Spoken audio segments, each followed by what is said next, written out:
This is the Defenders podcast on TV Podcast Industries, and we're talking about Marvel's Wonder Man, Episode 4, Doorman. Look, man, I want to help out. I can't act. Who cares? I can't act. It's never stopped me from being an actor. We'll make sure it's only a couple of lines. This'll be easy, I'm telling you. You know, it's easy if you bring somebody else in. Keep the idea, brilliant idea. Bring in a real actor, then you can fake it with CGI. Yeah, but what makes it cool is that it's you. People know who you are. They would go crazy. I don't know, man. I'm more comfortable behind the scenes. DeMar, there is a reason that you are making headlines. You have something that other people just don't. It's a charisma, a charm. On top of all of that, you can become a door. It is not every day that an opportunity like this just falls into your lap. You do realize that, right?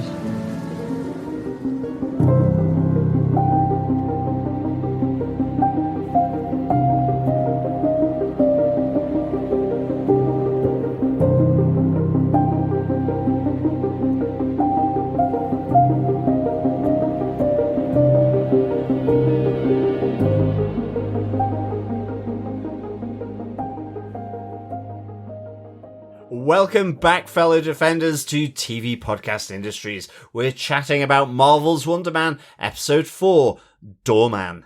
I am one of your hosts, John. I am your other host, Derek. Welcome back. Yes, welcome back, fellow Defenders. I don't have the powers of a door or a window. Thank goodness. I always remember being told as a kid, you're not a window, put your head down, I can't see through you. Yes. This is the story of Doorman Davis that we get a brief reference to in episode 3 yes. from Simon Williams. So yes, interesting to see this tale of Doorman Davis. Yeah, and in fact, we've had reference to it all the way back to the first episode because the Doorman clause has been mentioned all the way back to the first episode. Yes. So, yeah. Really important, I suppose. Definitely. Before we get into our spoiler-filled discussion, though, just a quick reminder, everyone, that you can pop on over to our website at tvpodcastindustries.com to both leave a voicemail, if you will, for our feedback section, but equally and importantly, to subscribe to any good or evil podcast catcher of your choice. You can also send your thoughts, theories, observations to feedback at tvpodcastindustries.com for our feedback section. And of course, we have our Facebook group, facebook.com/groups/TV Podcast Industries, where we put our spoiler posts on each and every episode of this series of Wonder Man. Absolutely. And of course, we're on Discord as well, where you can join in on the chit-chat that is happening over there. Absolutely. Yep. Share your podcast pets, indeed. Yes. And chat all about the shows and movies that we've covered. We have a space up there for all the MCU shows and MCU movies that we've chatted about over the years. So you can pop your thoughts in there. Yeah. And of course, including Wonder Man. Absolutely. But as we are releasing 2 podcasts each week, again, unfortunately, our co-host Christoph, the brave, is not able to join us, but he will be here for the next 2 episodes. He will. Yeah. You may hear a little bit of purring because our podcast has joined. Wonderful Charlie is in the room. Charlie, in fact. Charlie is in the room, aren't you? But we're hoping that he won't interrupt the recording too much, but he is very cute, so he's trying to get our attention, aren't you? He doesn't want to feel alone. He wants to get in on the podcast action. Yeah. He tends to only join us for shows that he really likes, yes. So he must really like Wonder Man. He must do. So I think with that, we should get into the podcast action. Absolutely. And Derek, what are some of the episode details for Doorman, episode 4 of Wonder Man? Well, the show was created for TV by Destin, Cretton and Andrew Guest. This episode was again directed by James Ponsoldt, who directed episode 3, and the episode was written by Zeke, Nicholson, who's a writer on Apple TV comedy Loot, and he's also been a comedy actor. Interestingly, that's the third one of the writers who was an actor and a writer as well. So excellent stuff. I think they were looking for a specific type of pool of writers for this show, people who've also acted and they can pull from their experience, which I really like. Definitely. Yeah. Excellent stuff. So, John, do you want to tell us what they gave us with your synopsis for Wonder Man Episode 4, Doorman? I will try and read through the black kitty that we have. All right, Charlie, come. Off you get. Come over here and we'll let John read the synopsis. Come here. Simon shares his concerns with Trevor that if his abilities are revealed to the world, he will lose his career because of Hollywood's Doorman clause. Unaware of the history, Simon explains to Trevor who caused the change to Hollywood's inclusion of powered individuals. A few years ago, DeMar Davis was a doorman for the Wilcox Club in LA, brushing shoulders with wealthy customers, musicians, and actors. He loved his job. But when he encountered some otherworldly goop from the Roxxon Corporation, he developed special abilities. He now has the ability to teleport people and objects through solid matter. When a fire starts in the club, threatening the lives of everyone inside, DeMar uses his new doorman powers to get everyone out to safety. Eternally grateful for saving his life, Hollywood actor J. Gad, or Josh Gad, gives DeMar a job as his assistant. DeMar soon gets a role on Josh's movie Cash Grab, using his powers in a pivotal scene. The stunt works and DeMar Davis becomes the doorman, the superpowered actor with his own catchphrase. But it's not all ding-dong for long, as the public quickly get tired of DeMar's shtick. On the downward spiral, a glimmer of hope comes in the form of Josh offering him a role in Cash Grab 2. But when they try to create a new superpowered sequence for the sequel, it all goes horribly wrong. As one cash bag after another is safely transferred through DeMar, it's time for Josh Gad's character to also make his escape. But J-Gad goes in, and J-Gad doesn't come out, disappearing, never to return. Hollywood was shocked and created a clause on all productions that would stop people with powers acting in any production ever again. And Josh Gad never returns. And this seems to have been a few years ago as well. Yeah. Because they set up the Doorman clause in every single movie. Yeah. So I know it's in black and white, but it's not 100 years ago or anything. It's just a few years ago. But yeah, Josh Gad never to return. Wow. I know. Fair dues to... I mean, it was Olaf. great. I think Josh Gad here, just such a great choice, plays it really, really well. Yeah. So yeah, absolutely. And it's kind of an interesting deviation from the main story, really, because it is really down to that one line that Simon says to Trevor in the car on the way back from his mother's birthday. Which, you know, I may never get a job, get the break that he feels he needs because of DeMar Doorman Davis and his claws. So yeah, it's a really interesting kind of shift, I think. It is, yeah. A nice little side story. Would you be shocked to know that Doorman is actually a superhero in Marvel Comics? Soon as the mask happened, for Cash Grab, in those scenes, I was like, no, that's too specific. So I kind of, even though I hadn't heard of him before, I kind of assumed that it was a character. And isn't it something like the Great Lakes Avengers? It's exactly the Great Lakes Avengers. Yeah. Yes, that was going to be my big reveal, John. Yes. Oh, sorry. The worst Avengers in the Great Lakes Avengers. The ones that nobody remembers. Nobody remembers any of the members of them, and they are terrible. Well, it's kind of how low can you go with that? Yeah. It's kind of like, well, here's the Butlins Avengers. Basically, yes. We have the Avengers who are East Coast. We have the West Coast Avengers. That all makes sense, and then we start getting lower and lower down the rungs into the Great Lakes Here's Avengers. The burnt out static caravan Avengers or something like that. Absolutely. But yes, he is a character in Marvel Comics. Not very many issues, as you could probably tell. They run out of ideas for his powers pretty soon, I'd say. But let's get into our top takes for the episode, John. Exactly. Yes. Fire off. Quiet on set. Take one. Action. It is DeMar's new powers. I mean, for me personally, I actually really enjoyed seeing Roxxon again. I always like a bit of Roxxon. Absolutely. It's like AIM and Hydra. Yeah. It's just good to see Roxxon here. I mean, And ultimately, it should be in more, because aren't all corporations evil these days? Well, basically, given yeah. what's going on in the world. And so I really liked this. I loved the mysterious liquid. It really, it gave me a sense a bit of Spider-Man Into the Spider-Verse and the Void. Absolutely. Here. Yeah. And very similar powers, very similar style. Just the way that the liquid looks, even though the whole episode's in black and white, the liquid has this kind of shimmer of stars in it or something as he puts his hand into it. And that's what seems to give him the powers of becoming a doorway.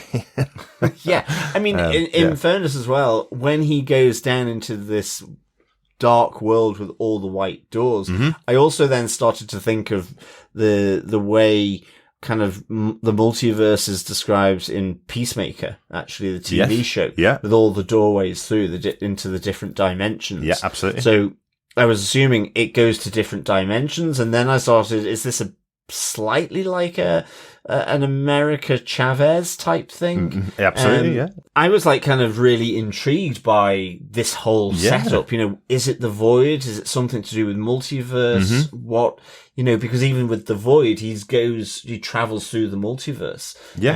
And so I thought this was like really, really interesting, and it gradually gets pared down, over time to effectively being a doorman. Yes.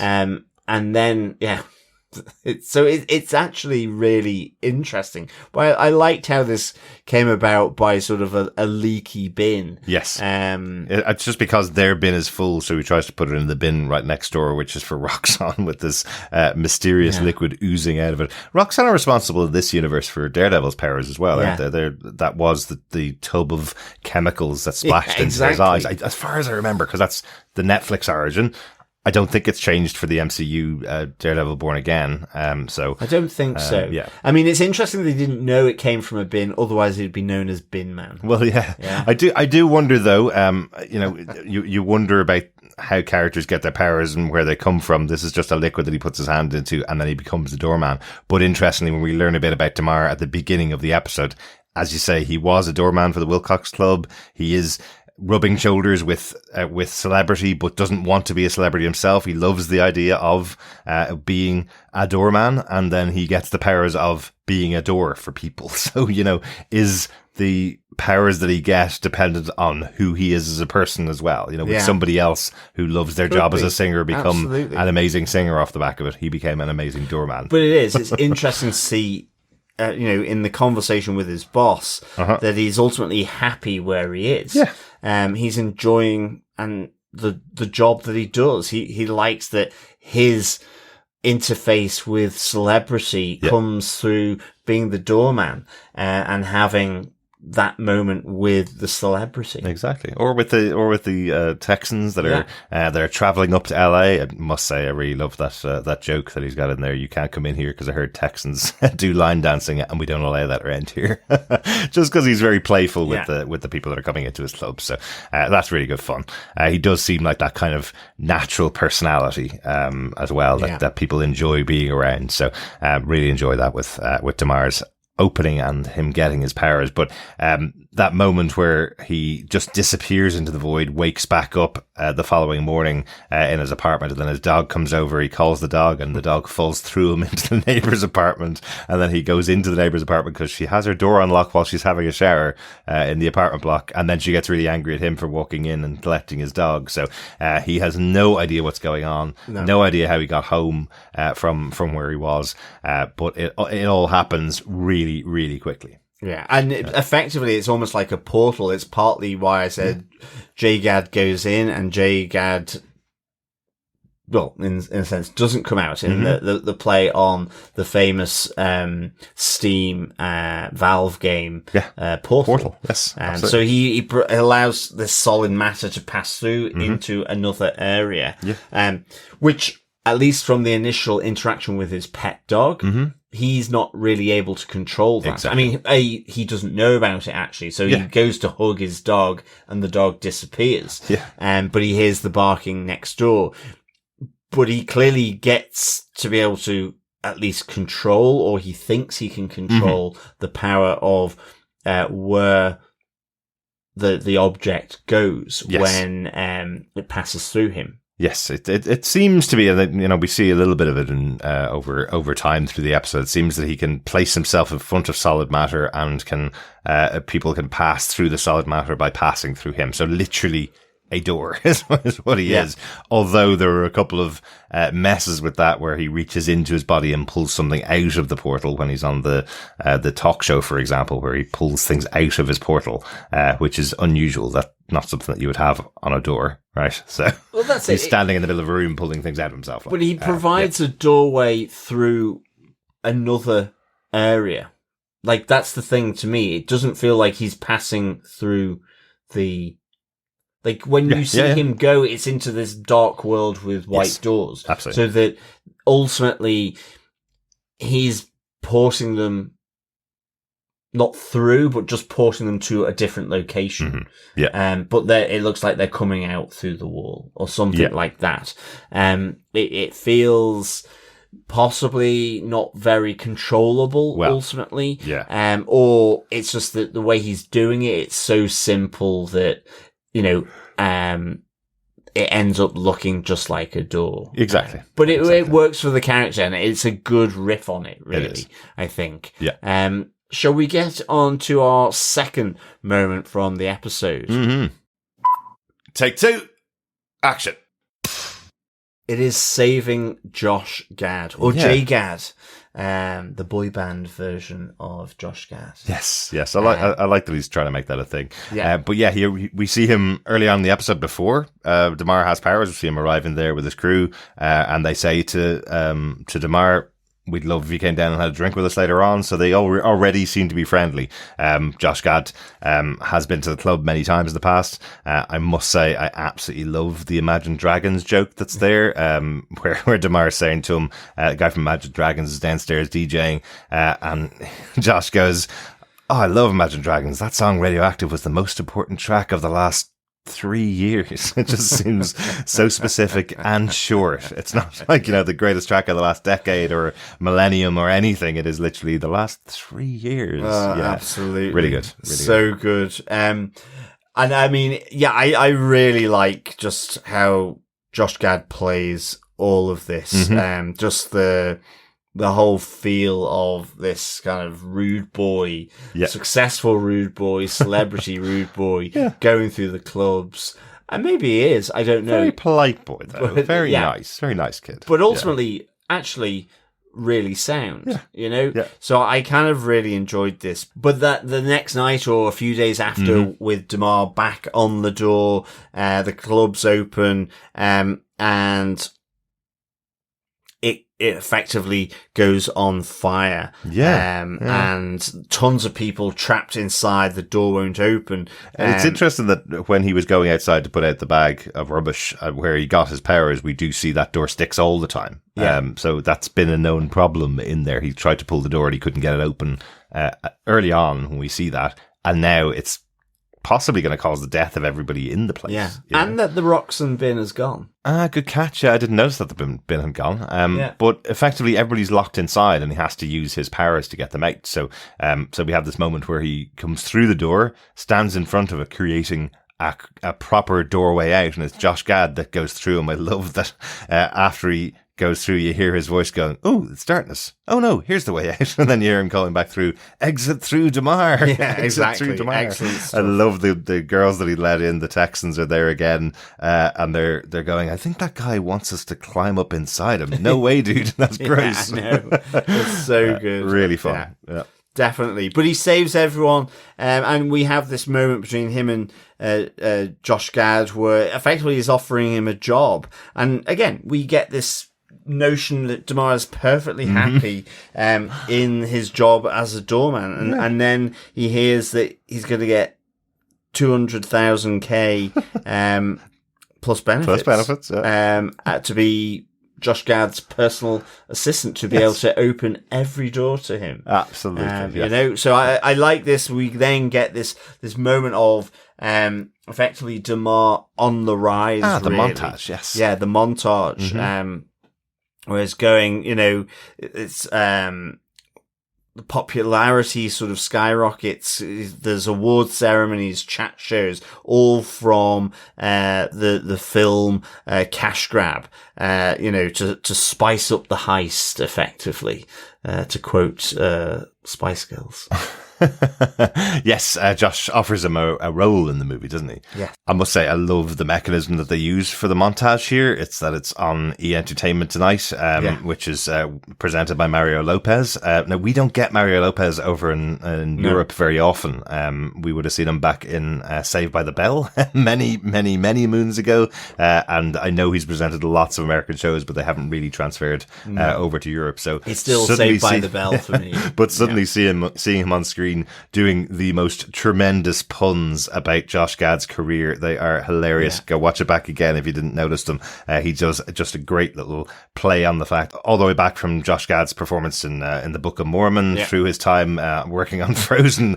He uses so many great puns. Go watch that. It's a really well written scene, but really cool way to use the montage to get us all up to date. Find out that Damar is really enjoying his new job, working for $200,000, just serving stuff for Josh, making sure that he gets his plate of food on time. But Josh has another plan for him, as you say. He gives him an offer in the movie Cash Grab, using his powers on screen. So, and works really well. The idea is that there will be this impenetrable safe that they can't crack in the movie, and in comes Doorman to give them a way out that no other crew on Earth would ever have available to them. Very cool. And that's it. It's all going so well as, his rise in stardom. He heads back to the Wilcox Club, his old club. He sees his boss, Bridget, and he tells the new Doorman, to come get a drink when it goes quiet. It's like this full circle moment. It's the pinnacle before the fall. It is the rise of Damar Doorman Davis. But one of the interesting things with that rise is you see him doing adverts as well, and you see the catchphrase coming in of ding dong. So it is on the rise of, Ding Dong is on the rise here with the Doorman, but in that it's sowing the issue for him. Absolutely. And that's what I quite like here in this. Yeah, I noticed the differentiation. Did you notice on the rise up, it's him making guest appearances on TV shows, doing the ding dong catchphrase. On the fall down, it's him doing adverts and using the phrase. So I kind of thought that was a telling bit. So if you are someone that's in the public eye for something specific and then you choose to advertise it, the fall is going to come much quicker than if you stay in the public eye and do things on TV or do things in movies. I think that's kind of the point they're making there. Absolutely. I think that's on to our third point. Ding dong. Yes, I think it is. Gonna go one last time. Take 3. Action.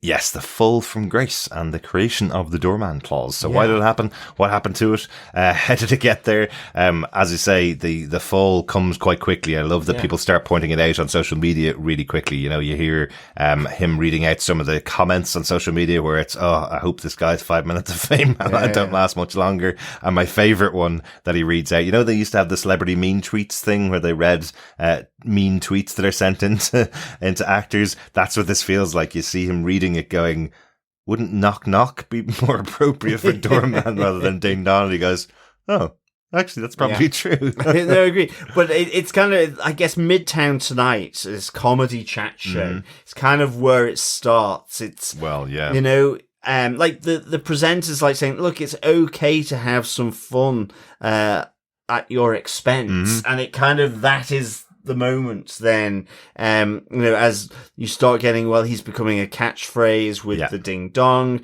You have then, you have the brand Expolex for constipation. It gets things moving right through you. Hilarious. That's so good.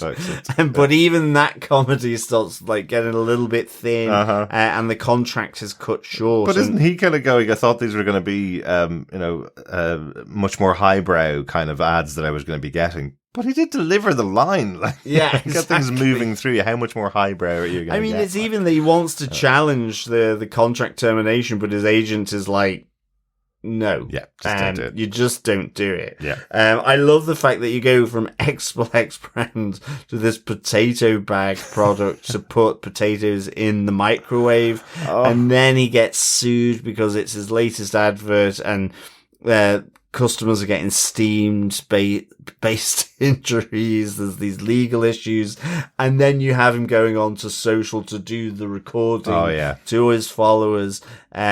Which are called doorknobs. The doorknobs, yes, that's fantastic. Really good. Yes. It's like, I support your class action lawsuit. I too was misled by, the potato bag company and Incorporated. Yes. It's so good. That's mean, hilarious. it's tragic for Damar Davis, but like it is played really well here. But it's funny, isn't it? Like I know this is being played as a joke, and it is really funny. But everybody knows you don't put a potato in a microwave without puncturing holes in it, right? Yeah. You do. It's the same thing as you don't put tin foil or aluminium foil or aluminum foil in a microwave, as we learned. You don't do that, right? So the idea that everybody's getting these massive steam burns from these potato bags that are being put in the microwave or the oven, it is really bad. Things are going absolutely awful. You can tell he's just about, after he does his Insta apology, he effectively says he's going to be taking a break, and he's going, I don't know what's going to happen here. He's pulling out overdue bills. I do love the line from his agent, though. You shouldn't have counted on the future until the check is in your hands. Is effectively what he's saying. So, but he also says, you've never said that before. Absolutely. Well, I'm saying it to you now. Exactly. So it's kind of like, the advice comes in after the fact. Of course it does. That's what agents do, right? They'll tell you, in hindsight, maybe we did the wrong thing here. But luckily, he gets a phone call from Josh Gad right at his worst moment, telling him, everybody's ready for Cash Grab 2 now. Get the band back together again. Absolutely. Yes. The movie. So it does feel like this lasted a while, right? It does feel like it lasted a year or two. Absolutely, You wouldn't make 2 movies back to back that quickly, would you? So I presume it's about 6 months to a year that he's had the limelight, right? I guess so. Yeah. If not a bit more. I mean, it felt like it was a good year, I think. Yeah. Because it's the highs, it's getting up to the highs, the premiere of Cash Grab, everything, and then to the low, because it's the fact that he's doing the social media to the doorknobs in his car. Yeah. His bills are in the car. It's like he's lost his home. Yeah. That kind of feel to it. We don't know for sure. And it's literally, at one point I thought, is this almost like he's going to drive off the cliff right. or something like, or whatever. Yeah. I thought there was some kind of, him just being at his lowest low. At his lowest low. And then he gets, the angelic call for Cash Grab 2. Yes, and now that you mentioned, there's a couple of moments that he's drinking really heavily as well, isn't there? There was the moment backstage before the host started to take the piss out of him, where he's about to ask for water and then changes it to some ice to go along with his brown liquor that he's been knocking back. So he's not on the right side.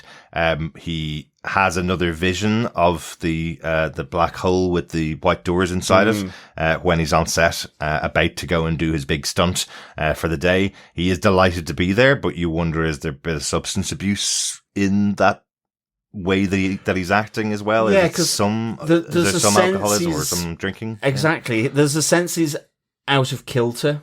He's not balanced, or there's something wrong.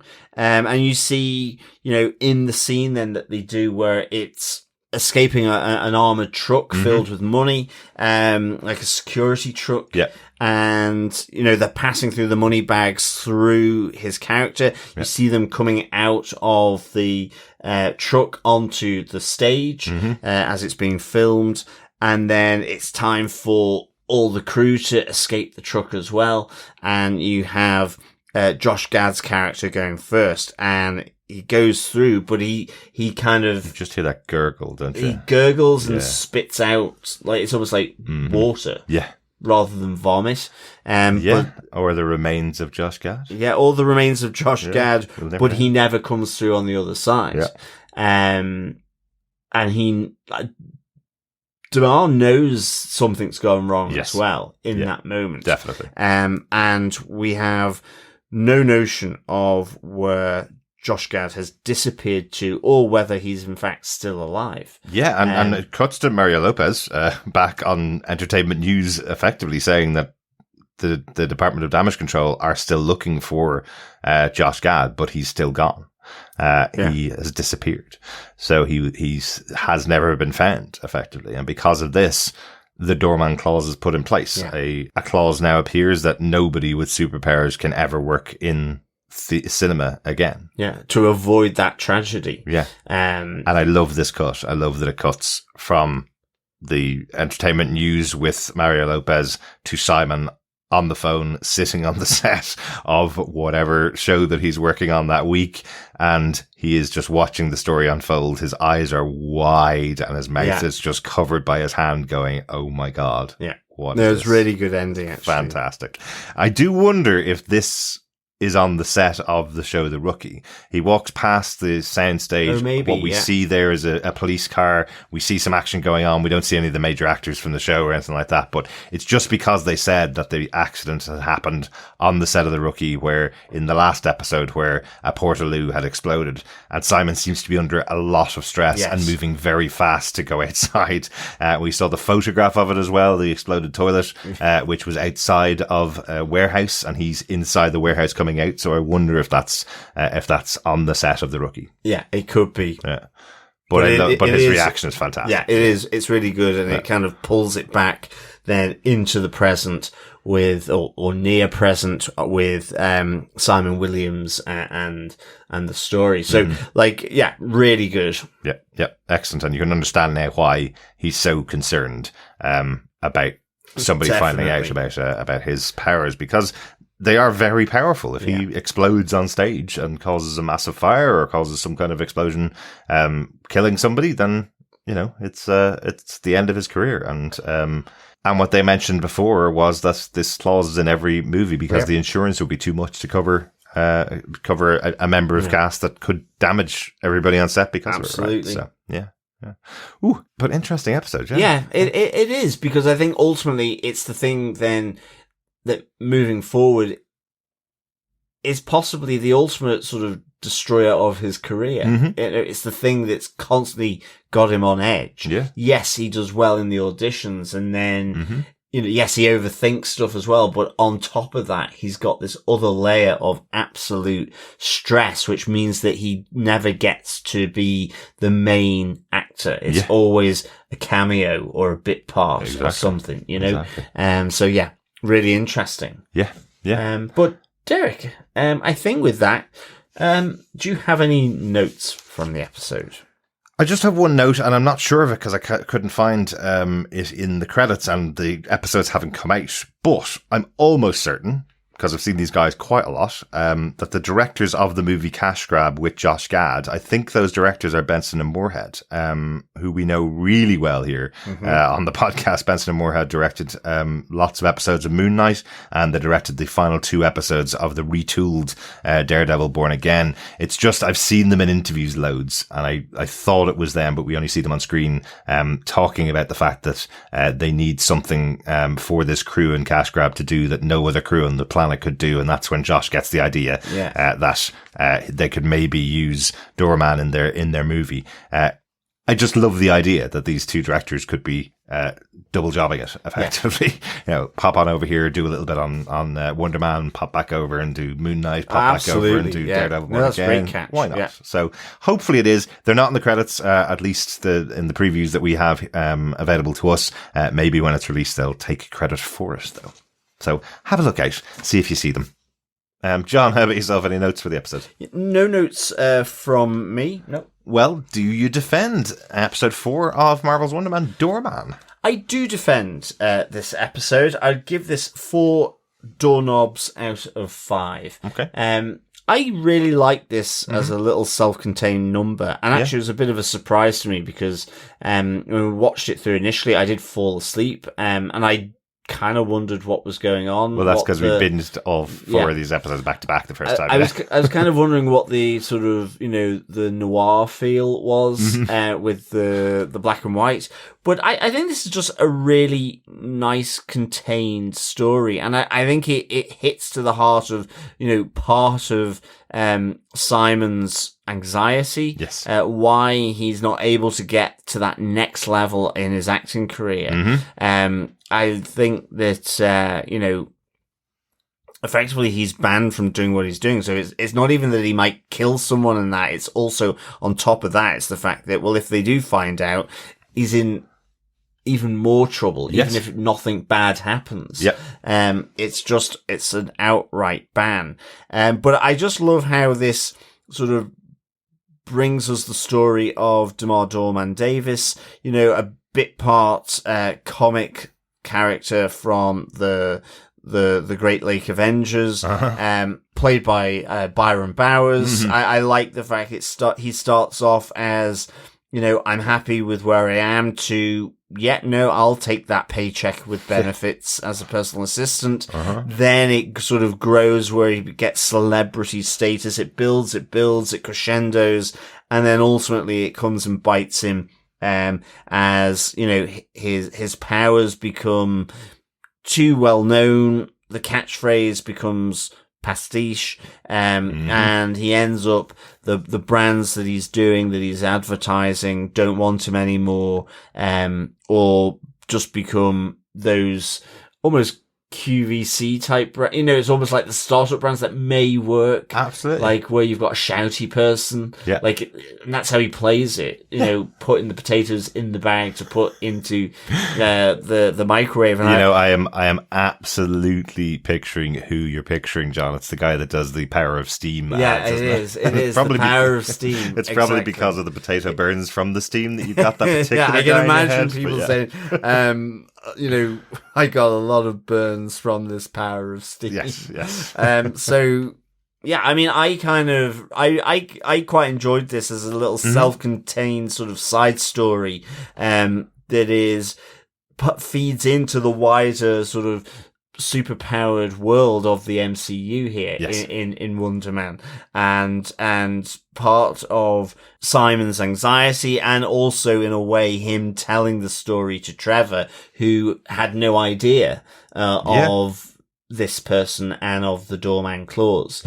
And so he's been in prison, then captured by the actual Mandarin Shang-Chi's dad, and then in Tao Lao, off the reservation completely for a few years. So maybe he wouldn't be keeping up with entertainment news. And it doesn't matter to him because he's not superpowered either. So it wouldn't affect Trevor Slattery. So I would give this 4 doorknobs out of 5. Fantastic. Yeah, I really enjoyed this, I must say. I love this very straightforward comic book origin for the character as well. It's something that you don't get to see very often. I love the idea that he just happened to come across some random goo from Roxxon Corporation and then ended off with superpowers. I also love the overarching tale here. This is a person who was very happy in their life. They lived in LA, perfectly happy to be going to work every night, seem to be enjoying their life and having a good home, a good apartment. All fine. And then bam, here comes Hollywood in and just completely destroys his life. We find out at the end that he is now being poked and prodded by the DDoC. They have taken him in, and he's possibly another person that's over in the rafts, the half-empty, super-powered prison. So everything that's happened to him was caused by one moment when in his life that was perfectly happy, and he ended off clashing with Hollywood and ending off coming out the other side with his life destroyed. So I really like that tale. It's a good side story, and for a character who's trying to find his place in Hollywood and trying to get his big break to be the one that's telling this story in Simon Williams, I think it works really, really well. As a nice diversion from the main first 3 episodes. So really liked it, really enjoyed it. Yeah, absolutely. Good stuff. I think we need to go to the club, John. I think we do, yes. For this episode, fellow quizzers and fellow defenders. For this episode alone, we are heading to the Wonder Man Wilcox Club. Yes, I just love whiskey on the rocks on. Very good, John. Very good. Been saving that for some time. I thought you might I'm have. exhausted now. Excellent. Well, do you have a question for this week's pub quiz, John? I certainly do. Yes, fellow defenders, fellow quizzers. Question 4. What song is the J-Gad singing in the club just before it goes on fire? And it is a cover version of a very famous Josh Gad tune. Let's do that, yeah? Yes. So an easy one this time. The episode didn't have a huge amount of things that we haven't talked about. So I think this is a really cool one, though. I really enjoyed it. John, do you want to give the question one more time? Sure.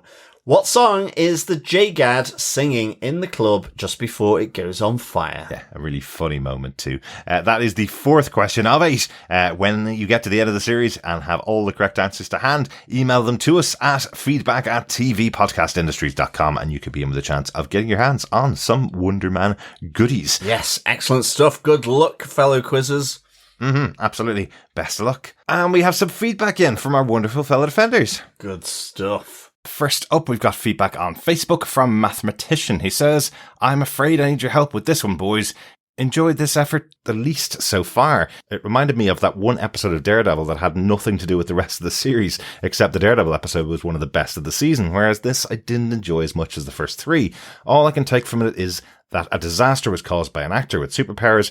Poor Josh Gad had disappeared, and I wonder if this will hinder Simon if his powers become common knowledge. Looking forward to hearing what you guys make of it, because I was scratching my head a bit. Get Trevor back on my TV screen.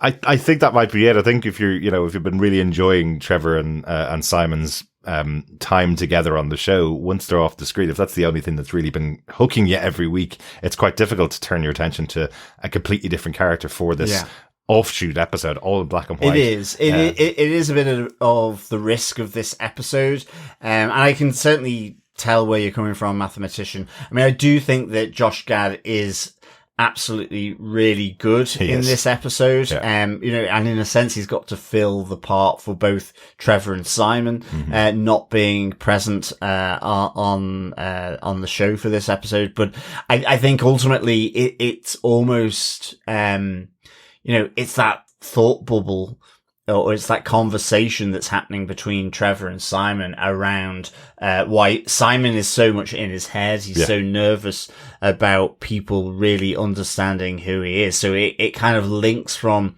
that notion of, his mum's conversation with Trevor about, even if he didn't know it, he was alone and was lonely.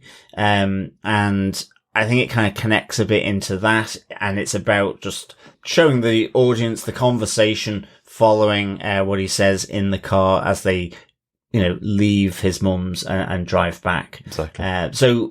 But I agree, it can take you out of the momentum a bit, I think, this. Yeah. And I suppose that's the good thing. If we're looking for good things about dropping all the episodes back to back, you have an episode just beforehand with Trevor and Simon. This is the explanation, and then you go straight on to the next episode afterwards. Yeah.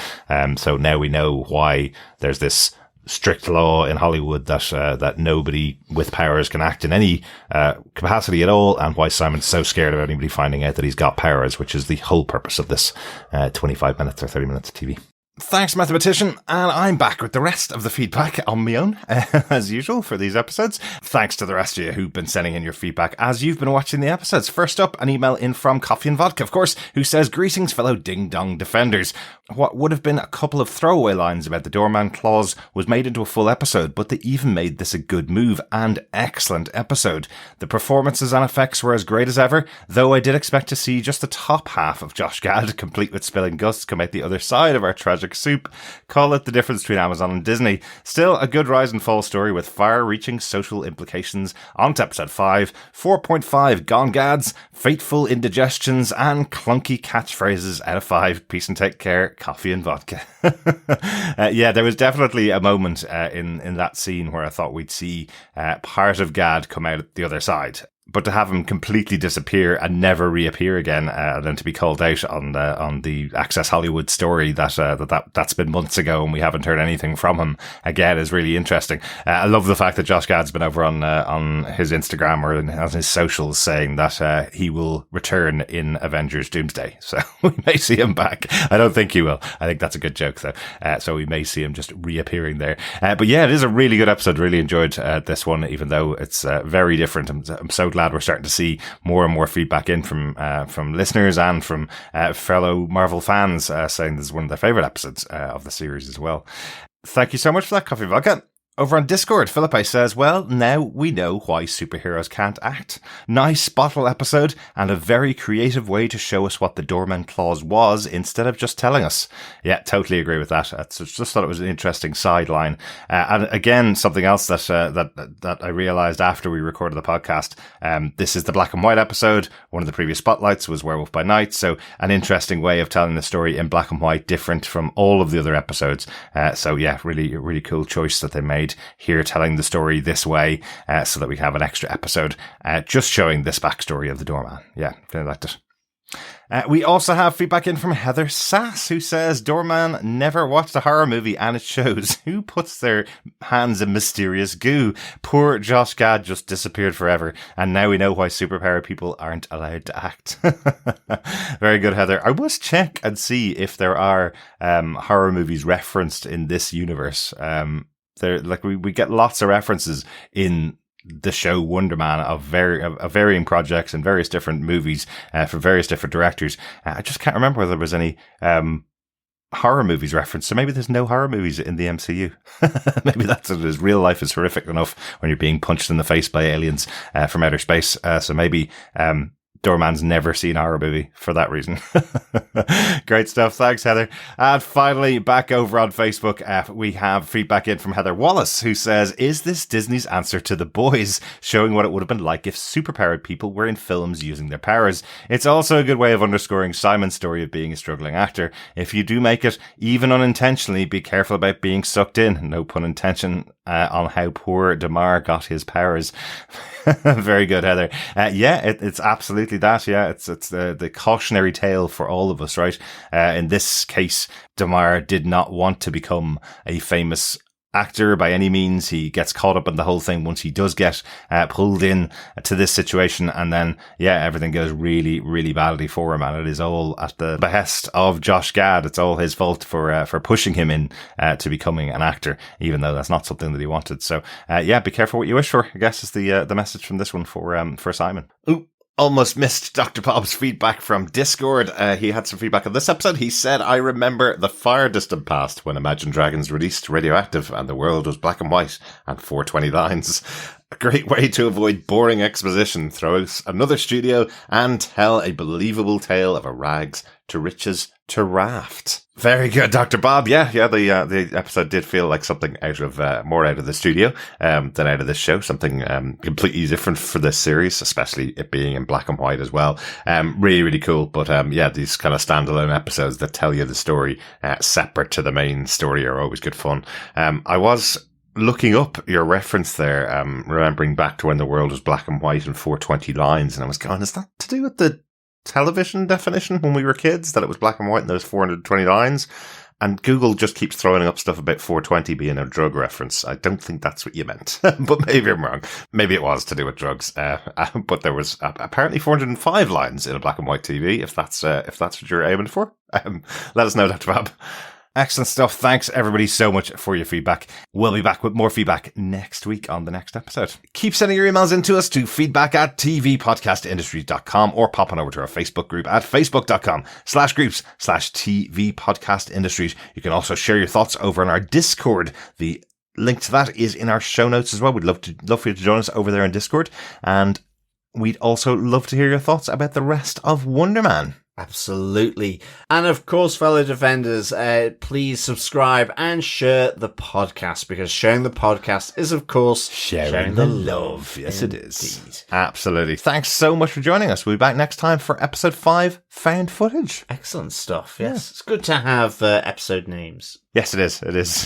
Very good. Yes, thank you so much, fellow defenders, for joining us for our episode 4 coverage on the podcast. Until next time, keep watching, keep listening, and of course, keep defending. Bye. Bye, lovelies.